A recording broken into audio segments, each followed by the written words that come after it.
Alright everyone, so I missed this when this came out. I didn't know this came out, but new Rockstars has their Morbius Easter egg video up. MT's doing it. I knew he was doing it because I saw it on Twitter. I am a, we'll just quote the movie. It's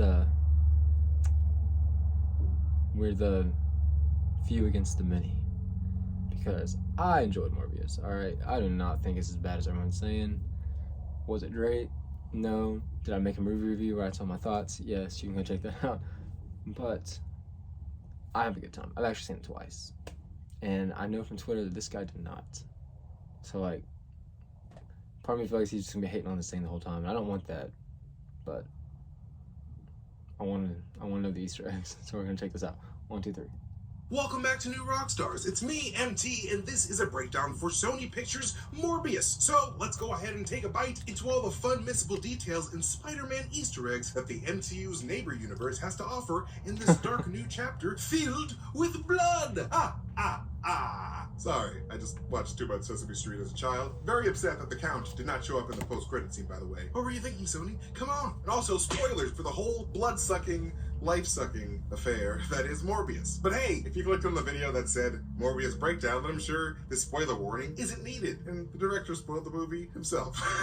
So let's go ahead and sink our suckers into the secrets of Serializd, shall we? And right off the bat, the movie opens up with blue and pink V-shaped designs preceding the title of the film, Morbius. Which was cool. The colors and font of the Morbius solo series from the 90s, which I found to be a very smart and nice design touch, with the V-shaped downwards arrows representing the famous V-shaped design of Morbius's collar, a collar that many of Morbius's victims have gotten up close and personal with, you know, right before they died, because their heads would have to rest on that big old red collar. Well, either died or became a vampire, which is something that was incorporated into the power set of Michael Morbius in Marvel Team-Up number 3 and 4 from back in the day. Like, he didn't originally have the power to turn other people into vampires because he himself was a living vampire rather than an undead vampire. And this is a power that is, of course, alluded to at the very end of the movie with Martine Bancroft's resurrection post-Serializd nibble, with Martine's vampire turn being something that happens in the comics as well. And she actually ends up becoming an enemy to Michael Morbius, with her goal being to turn Michael into a true undead vampire like her, because as we see in the movie, she died and came back to life, whereas Michael never died. But anyways, the first shot of the movie finds us over the jungles of Cerro de la Muerte, Costa Rica, with Cerro de la Muerte actually translating to the Hill of Death, which is symbolically fitting considering how much death these bats hiding in these mountainous hills are about to inadvertently cause. And when Morbius hops out of this N9747P labeled helicopter, a set of characters often seen together on vehicles in movies like this helicopter and cars, he consoles a group of Costa Ricans scared of the dark by telling them that nocturnal vampire bats can down a creature 10 times their size, while the film shows the remains of an unfortunate animal at the mouth of this cave. But hey, fun fact, even though Morbius himself sucks blood, vampire bats don't actually do that. They actually lick the blood off of their victims after making small, numbed cuts on them. So the fact that this creature is nothing but bones here very much justifies the fear of Morbius's Costa Rican bat-trapping helpers, because that seems like one very painful way to go. And though it may seem like vampires get their name from vampire bats, it's actually the opposite, with vampire bats being named after the fictional vampires after 1987's Dracula became so popular amongst the ancestors of future Edward Cullen stans. People couldn't get enough of that Dracula. But moving on, the movie then cuts to a flashback 25 years in the past, with a sick Morbius playing chess by himself before meeting a boy named Lucien, with this lonely game of chess sort of symbolizing how Morbius has to dedicate his life battling himself and the mysteries of his broken genetic code. But then Michael would then, of course, naturally go on to call Lucien the name of a dead child named Milo, who died a long time ago, for the rest of Lucien's life like a normal person, as the two somehow remain best friends despite this constant, weird, morbid bullying. With Milo being the best friend figure the character Emil Nikos was for Morbius in the comics, who also eventually gets turned into a vampire who wants to kill Morbius, just like Martine Bancroft. Kind of bad to be friends with Morbius. Also, since I'm a big old weirdo, I also found that if you unscramble the letters of the name Emil Nikos, you can actually get the term Milo's kind, which can translate to no Milos in German, which I thought was very funny considering that all the Milos who weren't actually Milos in this film, with, you know, the Lucien thing. But of course, in this live-action adaptation, the name Emil Nichols would ultimately be given to Jared Harris's character, the man who would introduce Morbius to his new best best friend instead of actually being his best friend in the live-action universe. And Mr. Emil will go on to make everybody in the audience perk their ears and raise their eyebrows when he mentions a school for gifted children in New York, a huge allusion towards Professor Xavier's school for gifted youngsters that houses the mutants of the X-Men, which is a wildly bold move for Sony. As far as we know, they have zero rights to any of the X-Men properties, considering that Sony did not buy the rights to the X-Men for several billion human dollars a couple of years ago. And after the two young boys are inexplicably targeted by bullies for having a sickness beyond their control, Morbius quotes the mantra of the famed Spartan warrior king Leonidas, expertly played by Gerard Butler in the movie 300, where the few battle the many, which is a phrase that Milo and Morbius share in the film. We then flash forward to the present day to a scene of Morbius being awarded the Nobel Prize for his work on creating blue artificial blood cells that Emil notes as being responsible for saving more lives than penicillin, which is a huge deal considering that penicillin has been regarded as one of the greatest medical advancements in human history, as it was literally the beginning of human antibiotics. And an achievement that comic book Morbius succeeds with as well. But unlike his comic book counterpart, Scarlet rejects the Nobel Prize because while saving all these lives were great, his main goal was to cure his disease for the far fewer people around the world who are also afflicted, because his disease really sucks, so he felt like a failure. But the most interesting thing of note here is this Daily Bugle newspaper article underneath all that boring Nobel Peace Prize stuff that notes that it has been apparently 90 days since the last sighting of a superhero in this Venom universe, subtly implying the existence of Spider-Man in this universe without saying the term Spider-Man. You know, despite all the Spider-Man references in the Morbius promo material that was scrubbed for the final product. But considering what we know from the end of The Amazing Spider-Man 2, that Peter Parker stopped being Spider-Man for a period of 5 months, or 152 days, we could be looking at a scenario where Morbius takes place during that 5-month gap between July 2014 and January 2015, when Andrew Garfield's Spider-Man was crying over spilled Stacy's. I mean, Oscorp did have a file on Michael Morbius after all, alongside Dr. Kirk Connors, aka the Lizard, another scientist obsessed with splicing human and animal DNA, and was actually a very big part of Morbius's origin comic, because Morbius's blood was actually some type of healing agent for Lizard at the time. And with Morbius having been confirmed to be part of Venom's universe, it also makes sense for them to share Andrew Garfield's Spider-Man universe, as The Amazing Spider-Man 2 does show us that Oscorp has a facility in Eddie Brock's West Coast in Los Angeles with some established interest in Venom. And also, considering that Michael Keaton Vulture shows up later in the mid-credit scenes with wings that operate completely differently than the Vulture wings from Spider-Man Homecoming, designed by the Tinkerer, this Daily Bugle newspaper could actually end up being one of the most important Easter eggs in this movie that could help us make sense of how a wingless Adrian manages to take flight so despite not bringing his Vulture suit with him. Because as we see at the end of The Amazing Spider-Man 2, Vulture's wings have already been made by Oscorp in Sony's universe. So Gustav Fierce probably set that Vulture man up for success after helping Toomes out of prison, you know, just paying his lawyer fees and all that. So basically what I'm trying to say here is, to me, Sony is for sure trying to set up an Amazing Spider-Man 3 with Andrew Garfield fighting this new Sinister Six team, likely against a Morbius, Vulture, Aaron Taylor Johnson Craven, Amazing Spider-Man 2 Harry Osborn, Doc Ock, because we see the legs at the end of Amazing Spider-Man 2, and maybe even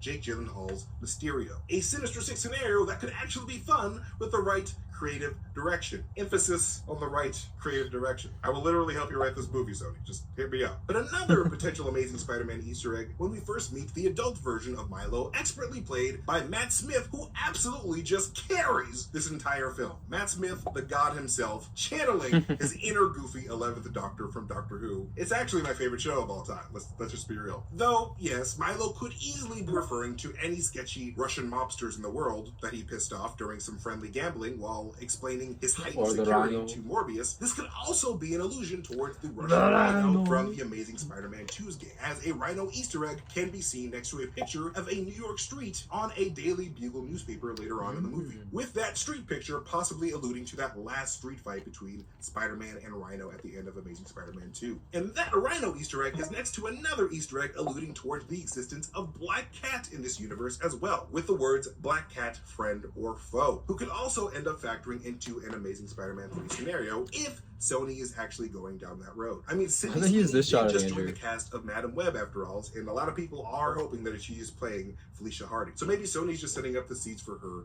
right here. And I absolutely love the repeated Doctor Who Easter egg throughout this movie, as we can see the clock striking 11 when we first meet the former 11th Doctor Matt Smith in Morbius, with the clock approaching 11 earlier in the film as a young Milo first approaches to meet a young Morbius in Greece. And later on in the film, when Milo is asked to describe his pain from 1 to 10, Matt Smith says 11. And my God, should he have winked at the camera when he did that, because my Doctor Who love would have ate that right up. And when Morbius finally gets the funding that he needs to conduct his illegal experiments on the high seas aboard the ship called the Murnau, which is of course named after F.W. Murnau, the first director of the 1922's vampire classic Nosferatu. We are set up with very similar circumstances of Morbius's origin that we find in the pages of Amazing Spider-Man 102, with Morbius and Martine on a boat while Morbius infuses bat DNA into his body, leading to a transformation that ends with Morbius experiencing his first taste of blood. And director Daniel Espinosa's love for the Matrix movies is very much apparent, with not just Morbius's brutal bullet time bludgeoning of his first victims, but also through the movie's overall theme of red versus blue, with the movie's main character having to make this choice of red versus blue, much like Neo does in The Matrix. But in this situation, the blue pill of artificial blue blood is the way to go for Morbius, rather than the enticing red human blood. And he even goes as far to include a bullet-timey Matrix fight in the subway between Morbius and Milo later on in the movie that ends with one of them jumping in front of a moving train, much like the Neo and Agent Smith fight from the first Matrix film. In a detail that I found really interesting while all of these assault rifle sailors were being assailed by some is the visual and sound design of this particular shot here of Morbius slashing this poor brother's throat, with the sounds of blood spurting being clearly audible. However, because this movie is PG-13, no blood is actually animated in post to actually come out of this dude's neck to, actually make that sound. So it literally just looks like this dude is just, choking on a Fig Newton or something. Especially since Morbius's neck slash clearly doesn't even touch his neck. Smart move though, because he definitely bought himself a few more minutes before Morbius inevitably drains all 8 men of all of their blood, apparently, as mentioned by Agent Rodriguez a little bit later in the film. And while Morbius tests out his new vampire powers at his facilities at Horizon Labs, a famous laboratory from the Marvel Comics filled with cutting-edge innovations that comic book Morbius has links to, we see Morbius's echolocation manifested through the use of vibrant color. And while this isn't to the same degree as, your average living vampire, there are actually people in the world that can see sound and music as color through a phenomenon called chromesthesia, which is something that the singer Lorde has said has contributed to the creation of her music, especially the song Greenlight. And of course, for the second time this week, we got a nice, high-anxiety, light-flickering hallway scene before this nice nurse lady is murdered by Milo, with Moon Knight Episode 1 also tapping to the common horror trope. Like we see played out in 2016's Lights Out, for example. I don't like that movie either.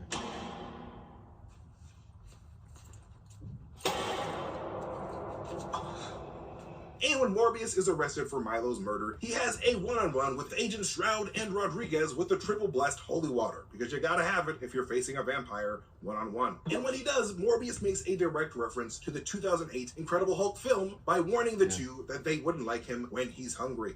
Sem problema. Tá demais. Ai, não me deixa com fome. Não bom quando eu come. And while a jailbroken Morbius and Milo get into that tussle in the subway, Morbius walks past a poster with the word Basilisk on it. A nod to the Morbius enemy Basilisk, a man-turned-monster who debuted in the pages of Morbius number 5 in the 90s, possibly teasing a potential villain for a Morbius sequel. And finally, the final fight of Morbius ends with Morbius calling out to a swarm of bats for Bat Backup, Batman Begins style, and introduces this power to control bats, alluded to earlier in the film when he hops into his bat tank set to a score suspiciously similar to that of Hans Zimmer's Batman score.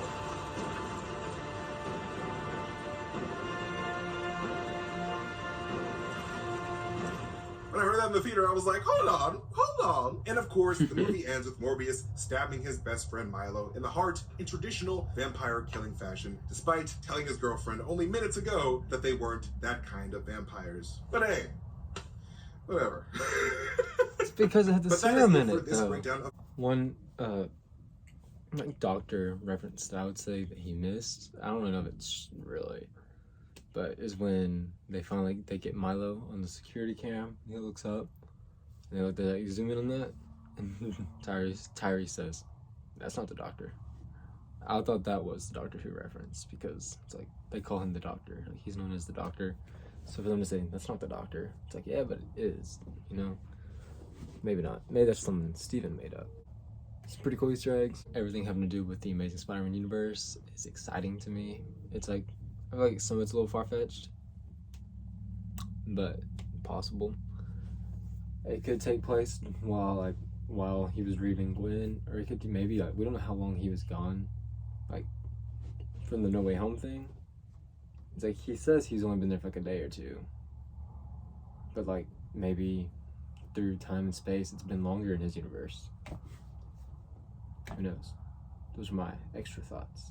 Let me know what y'all think in the comment section below. Leave a like, subscribe, and I'll see you next time.